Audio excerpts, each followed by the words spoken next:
임신을 하게 되면 병원이랑 가깝게 지내야 한다라는 말을 많이 들었어요. 실제로 임신을 했을 때 왜 이렇게 병원을 자주 가야 하나? 이런 걱정을 많이 하는데 조금의 감기 기운이라도 있으면 바로 병원을 가서 약 처방을 받아야지 안심할 수 있는 게 바로 임산부인 것 같아요. 이번 영상은 막 임신을 하신 초기 임산부들, 임신을 준비 중이신 분들에게 도움이 많이 되는 영상일 것 같아요.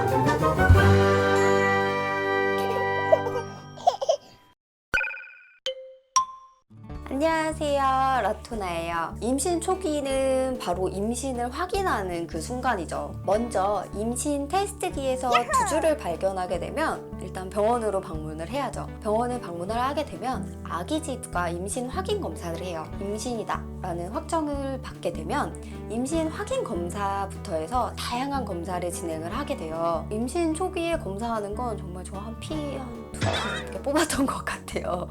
다양한 검사, 뭐 비형 간염이라든지 풍진, 뭐 빈혈 수치라든지 이런 것들부터 하나부터 열까지 진짜 꼼꼼하게 검사를 하는 편이에요.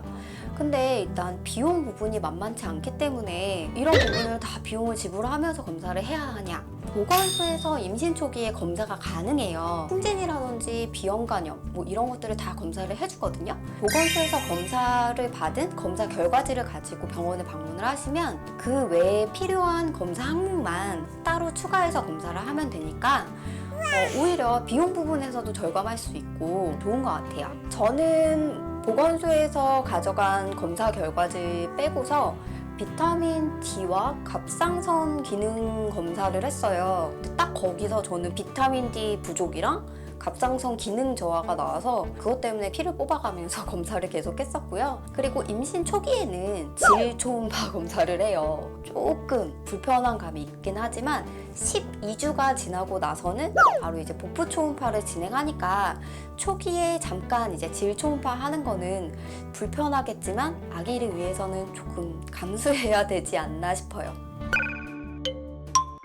임신 초기 검사가 끝났으면 기형아 검사를 해요. 목 투명대 검사부터 해가지고 혈액 채취를 해서 다양한 검사를 진행을 하게 되는데 약 임신 10주에서 13주 중에 검사를 한다고 해요. 저는 딱 한 12주 정도에 했었던 것 같아요. 1차 때는 초음파만으로 검사를 해서 목에 이제 투명대가 얼마나 두께가 되느냐 이걸 검사를 하는 건데 3mm 이상이 되면 이상소견이라고 하고 그 이하는 정상이라고 하니까 초음파에서 목 투명대 같은 경우는 3mm라고 생각을 하시면 돼요. 그리고 15주에서 20주쯤 2차 기형아 검사를 해요. 2차 기형아 검사는 체열을 통해서 하게 되는데 트리플, 쿼드 다양하게 있긴 하지만 요즘에는 대부분이 쿼드 검사로 이루어진다고 해요. 기형아 검사는 1차랑 2차가 모두 통합을 해서 두 개 다 이상소견이 발생을 하게 되면 추적 검사로 양수 검사를 한다고 그래요. 양수 검사는 이제 침으로 양수를 채취를 해서 양수에도 이상소견이 있는지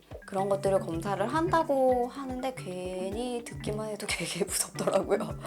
그래서 찌로이 같은 경우는 1차, 2차 모두 감사하게도 정상으로 나와서 저는 양수 검사나 이런 부분까진 가지 않았고요. 그리고 16주쯤에 이제 초음파 검사에서 성별이 나와요. 이제 남자 아기는 딱 초음파에서도 남자야 라고 이제 대놓고 이제 보여줄 정도로 티가 많이 난다라고 하는데 아기의 자세에 따라서도 남자아이인지 여자아이인지 조금 구분하기가 어렵다고 해요. 그렇지만 병원에서 대부분 성별 검사가 가능하기 때문에 의사 선생님이 뭐 여자예요 딱 이렇게 얘기하지 않았지만 참 예쁘네요, 핑크색으로 준비하세요 이런 얘기를 막 해주셨던 것 같아요.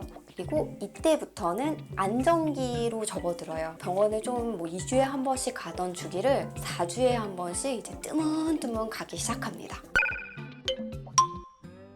이제 임당 검사예요. 조금 병원에 가는 게 한 뭐 4주에 한 번 뭐 이렇게 가게 되잖아요. 또 병원에 가는 게 엄청 기다려지긴 하거든요. 근데 이제 공포의 임당 검사라고 해요. 임신을 했을 때 먹는 게 왕성해지면서 당뇨가 되게 잘 생긴다고 해요. 근데 임당에 걸리게 되면 이게 합병증이 많다라고 해서 출산 때까지도 영향이 미치니까 진짜 임신하신 분들은 진짜 조심을 하는 거죠. 저도 심지어 막 임당 검사 하기 전에는 설탕 들어간 거 웬만하면 안 먹으려고 하고 야채 위주로 먹으려고 하고 막 이렇게 되게 노력했던 기억이 있어요. 임신성 당뇨가 생기면 난산의 위험이 큰다고 하고요. 양수 과다라든지 뭐 그런 합병증까지 유발을 할 수 있다고 하니까 임당은 굉장히 조심을 많이 하시는 편이죠. 임당 검사는 생각보다 되게 간단해요. 병원에서 이렇게 뭐 시약 같은 거를 줘요. 그래서 2시간 전에 공복에 드시고 오세요 라고 얘기를 해요. 근데 이제 그 시간을 조금 헷갈려 하시는 분들이 좀 많기도 해서 병원에 도착하셔서 드신 분도 계시고 아니면 일어나자마자 먹고 어떡하지 이러면서 급하게 병원에 가시는 분도 계시다고 하더라고요. 검사하기 1시간 전에 이제 병원에서 준 음료를 마시고 1시간 뒤에 체열과 소변 검사를 진행을 한다고 해요. 소변과 체열 검사를 통해서 임신성 당뇨인지 아닌지 확인을 할 수 있다고 하고 만약에 1차에서 조금 이상 소견이 나오면 계속 그 병원에 가서 임당 시약을 먹고 재검사를 계속하는 그런 이제 불상사가 발생을 한다고 해요. 그치만 웬만하면은 임당은 패스를 많이 한다고 하고요. 만약에 임당에 걸리셨다고 하더라도 병원에서 꾸준한 관리와 음식 관리라든지 이런 부분을 하면서 관리를 해주면 나아진다고 하니까 공포 임당이라고 부르긴 하지만 너무 두려워하지는 않으셔도 될 것 같아요.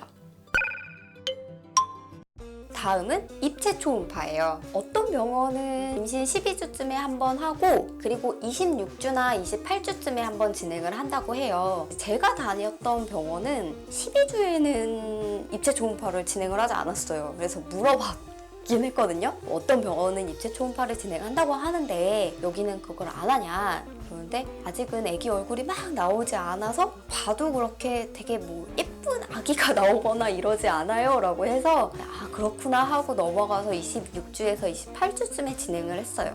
필수는 아니지만 꼭 보고 싶은 아기 얼굴, 그때 아기 얼굴을 좀 자세히 들여다볼 수 있어요. 그러면서 이제 추가로 많이 해주시는 게 손가락이 5개인지 발가락이 5개인지 이것도 체크를 막 해주기도 하거든요. 근데 이제 선배맘들이 입체 초음파 할 때 아기 얼굴 보기가 되게 힘든 경우가 많다 이러는 거예요. 그때 이제 뭐 달달한 음식을 조금 먹고 물을 많이 마시고 소변을 보지 말고 이제 참고 있으면 아기가 이제 양수가 많아지니까 아기 얼굴을 조금 더 보기가 편하다라고 하는 거예요. 그래서 그때 이제 선배맘들의 말을 믿고 달달한 초콜릿을 먹고 뭐 물을 많이 마시고 막 기다리고 막 이랬는데도 찌롱이는 얼굴을 보여주지 않았어요.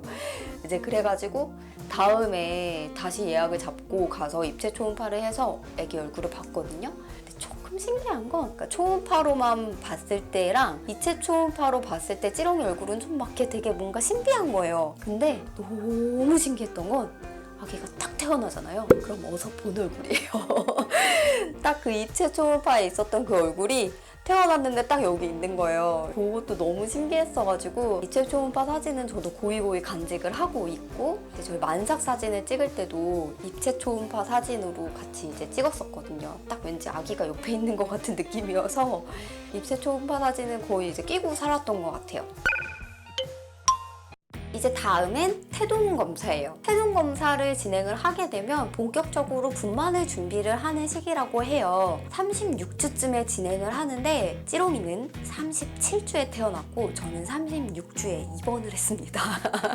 신우신염이 와가지고 36주에 병원을 급하게 방문을 하고 갑자기 자궁수축이랑 진통이 오는 바람에 37주까지 꾹꾹꾹꾹 기다렸다가 찌롱이를 출산을 한 케이스예요. 만약에 그렇지 않았더라면 그때 산전검사와 태동검사까지 다 진행을 했을 거예요. 태동검사는 저도 했었어요. 그때는 정상적인 이제 검진 시기에 하는 게 아니라 아파가지고 자궁수축이 있는지 얼마나 진통이 있는지 그거를 보기 위해서 태동검사를 했는데 태동검사는 생각보다 되게 지루하기도 하고 힘들어요. 생각보다 36주면 거의 이제 만삭의 임산부인데 태동검사를 할 때는 똑바로 누워 있어야 돼요. 근데 만삭의 임산부들은 생각보다 똑바로 누워있기가 힘들거든요. 옆으로 누워있거나 돌아 누워있거나 막 뭐 기대고 누워있거나 이러는데 똑바로 누워서 배에 이렇게 띠 같은 거를 두르고 손에 이렇게 뭘 쥐어줘요. 그래서 아기가 움직일 때마다 누르라 그러는 거예요. 근데 생각보다 그때 막 누르기가 힘든 거예요. 근데 그렇게 해서 눌러줘야지 아기가 얼마나 잘 움직이는지, 아기 심장 박동수가 얼마가 되는지, 그리고 뭐 자궁 수축은 있는지 그런 것까지 검사를 하는 게 바로 태동 검사예요. 마지막으로 진행하는 게 산정 검사예요. 산정 검사는 체열을 통해서 진행을 한다고 하는데 혹시 모를 응급 상황을 대비를 하는 검사라고 해요. 뭐 간 기능이라든지 빈혈 수치라든지 혈액이 얼마나 잘 응고가 되는지, 그리고 마취를 했을 때 가능한지 뭐 심전도 검사까지 혹시 모를 응급 상황에 대비해서 미리미리 검사를 준비를 해놓는 과정이 바로 산정 검사예요. 이렇게 임신 중에는 진짜 다양한 검사를 해요. 생각보다 이름만 들어도 굉장히 무서운 검사들이 많죠. 가령 기형아 검사라든지 임당 검사라든지 뭐 이런 거는 진짜 이름만 들어도 불안에 떨면서 병원을 갔던 것 같아요. 항상 검진 때만 되면 우리 아기는 잘 있을까 이러면서 항상 검진을 받았던 기억이 있는데, 이 영상을 통해서 그런 검사도 무섭지 않고 우리의 행복한 아기, 건강한 아기를 볼 수 있다라는 희망을 가지시고 스트레스 없는 임신 기간을 보내시기 바랍니다. 마토나의 임신, 출산, 육아의 지침서 아래에 좋아요, 구독 꾹 눌러주세요. 알림 버튼도 눌러주면 좋아요. 안녕.